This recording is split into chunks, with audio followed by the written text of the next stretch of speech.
భవనాన్ని ఇచ్చుకొచ్చి గదిలో మార్చి మళ్ళీ కట్టారో ఏమో మాయజాలము తెలుసు మంత్రకారడి తెలుసు రెంటి కన్న ఇది ఇంకోటేమో నీలాకాశం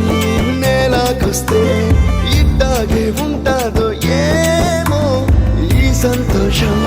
దాచాలంటే హృదయాలు ఓ వంద కావాలేమో ఇంతందంగా ఉంటుందా ఈ లోకం